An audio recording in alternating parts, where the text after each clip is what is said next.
बताया गया वो करने से मोक्ष का मार्ग है, ये समझ लेना। इसलिए मैं उन सूत्रों के अर्थ बता रहा हूँ। तप की परिभाषा क्या क्या दोहा आता है तप का?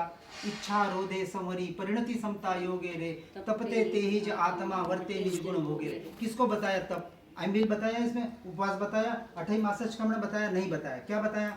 इच्छा रोधे संवरी। इच्छा का रोधन करने से तप होता है, संवर होता है। कितनी इच्छाएं हैं? खाली ये खाने की इच्छा है? बहुत इच्छा है, बहुत इच्छा है ना। हर इच्छा का रोधन करना, इसका नाम व्यवहार तप है। अभी निश्चय तप भी नहीं है, अभी मोक्ष का तप नहीं है, वो भी पुण्य के लिए।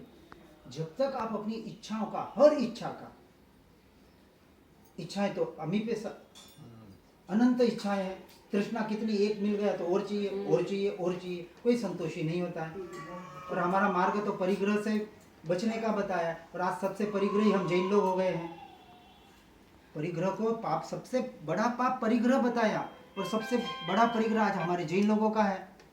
भले दान पुण्य में आगे होंगे, बात को समझने का बराबर प्रयास करना। किस अपेक्षा से मैं कह रहा हूं? इच्छा रोधे संवरी परिणति समता योगे रे। अब ये तो व्यवहार बताया, अब आगे दूसरे लाइन में क्या बताया? तपते ते हिज आत्मा। अब आत्मा का तप कौन सा? वर्ते निज गुण भोगे। जब तक अपने गुणों को, अपने स्वरूप को, अपने स्वभाव को आत्मा अपने स्वभाव में नहीं आएगा, तब तक वास्तविक उसका तप नहीं है। वीर जुनेश्वर उपदेशे सांबल जो चित्त लाई रे आत्म ध्याने आत्मा रिद्धि मणे से। आत्मा से जब आत्मा का ध्यान होगा तब जाके आपका सच्चा तप होगा, और सच्चा तप होगा तो संवर और निर्जरा होगी। बात इस दोहे में बताया ना। जब तक आत्मा आत्मा से अपना ध्यान नहीं करेगा, जब तक अपने निज गुणों को भोगेगा नहीं। आज हम सारे सिर्फ बाहर और बाहर के भोगों को भोग रहे हैं। 5 इंद्रियां, भोग किसको कहा? 5 इंद्रियों के जो 23 विषय बताए जाते हैं, ये सारे भोग है। या मन के द्वारा, जो भी विचारों के द्वारा, विकल्पों के द्वारा जो भी भोग भोगे जाते हैं, इन 6 इंद्रियों के जो परिणमन है उनको भोग कहा गया। और उनसे छूट के जब तक आत्मा अपने स्वरूप का चिंतन नहीं करेगा, आत्मा जब तक आत्मा का ध्यान नहीं करेगा, तब तक संवर और निर्जरा नहीं है। ये तप की परिभाषा में बताया, उसका ही अर्थ बता रहा हूं मैं। कोई अलग दूसरे तीसरे का अर्थ नहीं बता रहा हूं। जो आप सूत्र हम दोहे बोलते हैं, 50 प्रदक्षिणा करते, 50 साथिया करते, सब कुछ करते हैं। जितने गुण है उतने साथिया, उतनी प्रदक्षिणा। वो दोहा याद भी हो जाता है, पर दोहे में बताया क्या है वो याद मालूम नहीं। उसकी हम जरूरत ही महसूस नहीं कर रहे। अब रोज कायस्तर कर रहे, ताव कायम ठाणेनम मोनेनम जानेनम अब पाणम ओसिरामी। अब पुस्तक में अर्थ देखेंगे तो क्या दिया है पता है? आत्मा को ओसिराता हूं। अर्थ ही पता नहीं हमको।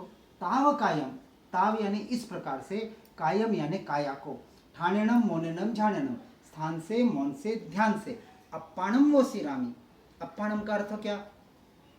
अप्पा आणम, 2 शब्द है। आत्मा की आज्ञा में, आणम बोलते हैं ना, आणाय धम्मो आणाय तो वो आत्मा की आज्ञा में रहने के लिए स्थान से, मौन से, ध्यान से इस काया को वो सिराता। ये इसका अर्थ हुआ। तो करना क्या था? काया को वसीराने का मतलब काया से उपयोग को हटाकर अपने उपयोग को, अपने ध्यान को अपनी आत्मा में लीन करना था। कोई लोगोस और नौकर की बात नहीं बताई है इस सूत्र में। वो तो ठीक है कि हम आत्मा का ध्यान नहीं कर सकते, तो फिर उसका अल्टरनेट बताया गया कि चलो आप अपने आत्मा के ध्यान में नहीं रह सकते तो एक लोगस गिन लो, और लोगस भी नहीं आता तो आप आजकल कहते हैं 4 नौकार गिन लो। ये अल्टरनेट हो गए। वास्तविक सूत्र का अर्थ क्या था? अपनी आत्मा की ध्यान में, अपने स्वरूप में हमें लीन होना था। उसका नाम कायोत्सर्ग है, और ऐसे कायोत्सर्ग से कर्म की निर्जरा होती है, उसके पहले नहीं।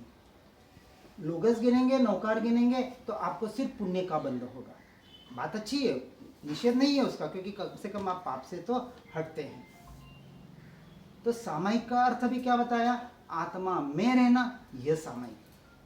कायोत्सर्ग अर्थ क्या? आत्मा में रहना, अपने स्वभाव में स्थिर होना, ये समय। तो इसके लिए आत्मा को समझना पड़ेगा, स्वभाव को समझना पड़ेगा, उसके स्वरूप को समझना पड़ेगा। और सब शास्त्रों में दिया है, हमारे नहीं दिया ऐसी बात नहीं। एक एक शास्त्र में आप देखने का प्रयास करें। अब जब ये सारा परिणमन हुआ, अब तीसरी बात आते हैं हम, प्रतिक्रमण किसको कहा? 2 प्रकार से प्रतिक्रमण। एक व्यवहार से और एक निश्चय से। बिना निश्चय के, बिना परमार्थ के मोक्ष के मार्ग की शुरुआत नहीं है, और उसके लिए व्यवहार साधन है। व्यवहार का निषेध नहीं करते हैं, पर व्यवहार से उस निश्चय में जाना था। हम व्यवहार में जिंदगी भर अटक जाते हैं और व्यवहार करते करते करते ये दम तोड़ देते हैं। ज़्यादा से ज़्यादा नौकार मंत्र गिन लेते हैं, या और कोई क्रिया कर लेते हैं, या कोई बोलते हैं पद्मावती आराधना कोई सुना देता है, कोई कुछ सुना देता है, पर ये आत्मा की बात समझ में नहीं होने की वजह से जीव कहीं ना कहीं भटक जाता है। भले संथारा भी ले ले, बाहर से समता भाव भी आ जाए, क्या करेंगे, कर्म है तो भोगने पड़ेंगे, सब कुछ करना पड़ेगा। अब वो शांत भी हो जाता है, कर्म को स्वीकार भी करता है। हम कहते क्या कर्म मेरे हैं? हाँ? कर्म अपने बांधते हैं तो अपन कर्म बांधे किसने? आत्मा ने। पर कर्म पुद्गल है या जीव है? अभी हमने देखा ना, कर्मण वर्गणा से कर्म बनता है। कर्म पुद्गल का परिणमन है, जीव से कर्म का कोई भी लेना देना नहीं है। बांधे आत्मा ने। क्यों बांधे? कोई पाप नहीं किया। हाँ? इस मिथ्यात्व की वजह से। मिच्छन तो दुर्गंध बताया ना, मिथ्यात्व की वजह से। तो कौन सा मिथ्यात्व? शरीर को जब मैं माना, शरीर मैं नहीं हूं क्योंकि मैं आत्मा हूं, शरीर पुद्गल है, तो मैं और जीव पुद्गल कैसे हो सकता है, और पुद्गल जीव कैसे हो सकता है? कभी नहीं हो सकता। यदि एक हो जाता, कोई भी चीज मिलती है तो अपने अपने कर्म से ही तो मिलती है। हाँ, किए हुए कर्म से ही तो मिल हाँ, रहा है ना सब। किए हुए कर्म से मिलती है। मैं जिस बात को समझा रहा हूं उसको समझना बराबर। जो कुछ भी बाहर मिलता है वो कर्म के उदय से मिलता है, बराबर। क्या वो मेरा है? आत्मा का है? नहीं। तो बात ही खत्म हो गई ना। पुद्गल के कर्म से पुद्गल का परिणमन हुआ और पुद्गल मिला। पुद्गल के परिणमन से पुद्गल मिला। ये शरीर किससे मिला? नाम कर्म के उदय से मिला। तो पुद्गल से पुद्गल रूपी शरीर मिला, और बाहर जो कुछ भी मिला ये भी सब पुद्गल ही तो है। ये जीव है कुछ? ये आप घर बोलते हैं, आलीशान बंगला बोलते हैं, गाड़ी बोलते हैं, ये जीव है? तो पुद्गल ही मिला ना। तो पुद्गल से पुद्गल मिलेगा, तो पुण्य के उदय से पुद्गल से पुद्गल मिलेगा, और पाप का उदय होगा तो पुद्गल से पुद्गल नहीं मिलेगा। उससे जीव का क्या लेना देना? जीव से वास्तविक कुछ लेना देना ही नहीं है। लेकिन फिर भी कहते हैं कि कर्म जीव बांधता है। बिल्कुल सही बात है। क्यों बांधता है? गलत काम करते हैं और अच्छा काम करता है तो? एक इंसान है जिसने पूरे जीवन में एक भी गलत काम नहीं किया, क्या वो मोक्ष में जाएगा? नहीं पता। नहीं जाएगा। हमारी मान्यता देखो, मान्यता हम कहाँ कितने अटक रहे हैं। नहीं, कोई पाप किया ही नहीं है तो फिर उसको अच्छी रीति जीव सिर्फ और सिर्फ जैसे अपने भाव करता है, उस भावों की वजह से कर्म बंधता है। अब दो बात समझ में आई। जीव यानी आत्मा, भाव आत्मा से होते। भाव ये जड़ पुद्गल नहीं करता है, मन भी नहीं करता है। मन भी पुद्गल है। मन के द्वारा, मन मीडिएटर है। मन के दो भेद बताते हैं, द्रव्य मन और भाव मन। अपन बोलते हैं ना, द्रव्य पूजा, भाव पूजा, द्रव्य सामायिक, भाव सामायिक, द्रव्यलिंगी साधु, भावलिंगी साधु। साधु में भी द्रव्यलिंगी और भावलिंगी होता है। जिसको आत्मज्ञान नहीं है, आत्मा का अभ्यास नहीं है, आत्मा की अनुभूति नहीं है, उसको सिर्फ द्रव्यलिंगी साधु बोला, वो कभी मोक्ष का अधिकारी नहीं बनता है। और इसको आचार्य हरिभद्र सूरी जी ने पंचाशक प्रकरण में बताया है। उपाध्याय यशोवी जी ने इसको द्रव्य गुण पर्याय की रास में बताया। एक एक आपको जो ग्रंथ के नाम बता रहा हूं, जो अपने श्वेतांबर में ग्रंथ बताए जाते हैं, द्रव्य गुण पर्याय की रास में 7वीं गाथा में बताया है कि जिस साधु को आत्मा का अनुभव नहीं है, आत्मा का भान नहीं है, वो साधु कहलाने का अधिकारी नहीं है। जिसे द्रव्यानुयोग का अभ्यास नहीं, ये हम जो बात कर रहे हैं ये द्रव्यानुयोग कहते हैं। 4 अनुयोग होते हैं ना, प्रथमानुयोग, कर्णानुयोग, चरणानुयोग और द्रव्यानुयोग। हमको ये 4 है। कितने को पता है? पता ही नहीं होता है हमको। है, पढ़ते हैं पर भूल जाते हैं। हाँ, भले भूल जाए। हाँ, सुना तो है ना। हाँ, कोई बात नहीं। मैं हाँ, बिल्कुल अच्छी बात है। तो हम यही कह रहे हैं, हम तो कहते हैं याद रखने की। हाँ ठीक है, बहुत अच्छी बात है। बता रहे हैं, आपको पता पड़ रहा है कि हाँ हमने ये सुना है, बिल्कुल सुना है या पढ़ा है। अब जिस तत्व की हम बात बताने का प्रयास कर रहे हैं कि दव गुण पज्यारे भेद छेद करी आत्मा अरिहंत रूपी थाय रे। अब अरिहंत रूपी मैंने केवल ज्ञान पाने का ये तीसरे लाइन में मार्ग बताया। क्या बताया? भेद छेद करी आत्मा। अब उस आत्मा का भेद करना था। किससे करना था? इस पुद्गल से करना था। क्योंकि आज दिन तक अनादिकाल से जिस योनि में ये जीव गया, जो शरीर उसको मिला, उस शरीर को उसने मैं माना। आज भी वही कर रहे हैं ना हम काम। आज मनुष्य योनि में है, कोई पर पुरुष में है, कोई स्त्री योनि में है, कोई नपुंसक में है। तो जो शरीर मिला, उस शरीर को आत्मा ने मैं और उससे जुड़े संबंधों को मेरा माना। अब यहाँ से मर के और कहीं जाएंगे, अब वहाँ जहाँ भी पैदा होंगे, वहाँ जिस माता के पेट से जन्म लेंगे, वो कहेगा ये मेरी माँ। यही होगा ना। और यही हो रहा है अनादिकाल से कि उस पुद्गल में जो हमने एकत्व कर रखा है, मैं और मेरापना कर रखा है, वहां से भेद करने के लिए बताया इस गाथा में। भेद छेद करी आत्मा। आत्मा का जब तक इस पुद्गल से भेद नहीं करोगे, मैं जड़ तत्व जीव तत्व हूं, मैं जड़ तत्व पुद्गल तत्व मैं नहीं, मन वचन काया मैं नहीं हूं, क्योंकि मैं कौन हूं? मैं आत्मा हूं। ये जब तक इसका भेद नहीं करोगे, इसका छेद नहीं करोगे, तब तक आप तत्व की आपकी शुरुआत नहीं है। तो शरीर तो कैसे करना? शरीर तो पर्याय माना वो तो गया। आगे समझना पड़ेगा। आओ हम रोज समझा रहे हैं, शरीर तो दिन के पर्याय- 3 सत्संग हो रहे हैं हमारे, वही हम समझाने का प्रयास कर रहे हैं।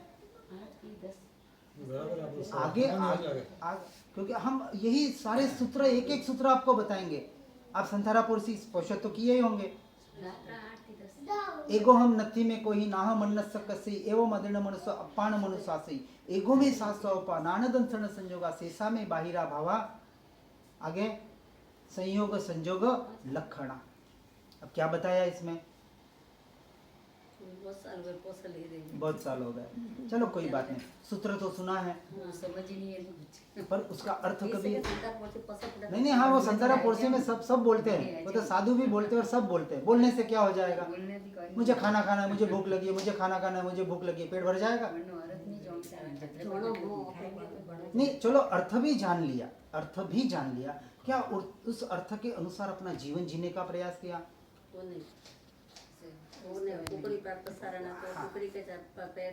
हाँ, वो तो पता है। मैं जो बता रहा हूँ उस सूत्र का अर्थ बताओ। कुकड़ी पाए तो पता है, वो ऐसा कुकड़ी पाए प्रसारण करके हम सो जाते हैं। मैं जो गाथा बोल रहा हूँ, एगो हम नथी में कोई, उसकी ही गाथा है संतारापुरसी की। मैं एक हूँ। कौन मैं एक हूँ? एगो हम, मैं एक हूँ। नथी में कोई, मेरा कोई नहीं है। ना हम अन्नत सकसे, ना मैं किसी का हूँ। ये कौन मैं जिसको हम बोल रहे हैं? आत्मा। और फिर आत्मा का स्वरूप बताया, एगो में सासो अप्पा, अप्पा यानी आत्मा, मैं एक शाश्वत आत्मा हूं। नान दंसन संयोगा, ज्ञान और दर्शन सहित हूं। ज्ञान और दर्शन हम 3 ढगले करते, दर्शन ज्ञान चारित्र। क्या है दर्शन ज्ञान चारित्र? दर्शन का तो जीव दर्शन, ज्ञान का है तो ज्ञान, और चारित्र तो साधु। साधु, बस इतना ही। पूरी लॉन्ग परिभाषा है। व्यवहार से हाँ ठीक है, मैंने क्या कहा, हम सिर्फ बाहर बाहर का ही जान रहे हैं। दर्शन ज्ञान चारित्र आत्मा के 3 गुण हैं, कोई बाहर की क्रिया है ही नहीं। अब हमको दर्शन ज्ञान चारित्र क्या है पता नहीं, सिर्फ ढगले के ढगले किए जा रहे हैं।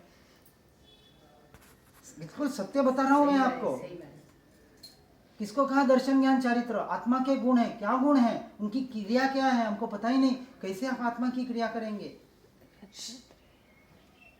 बहुत हम धर्म के नाम पर इतने सालों से वहीं के वहीं अटके हुए। मैं ऐसे नहीं कह रहा हूं कि आप गलत कर रहे हैं, पर जो आगे बढ़ना था, जो डॉक्टर की हमको डिग्री लेनी थी, और वो 10वीं तक आ गए और बस मान लिया मैं तो डॉक्टर बन गया।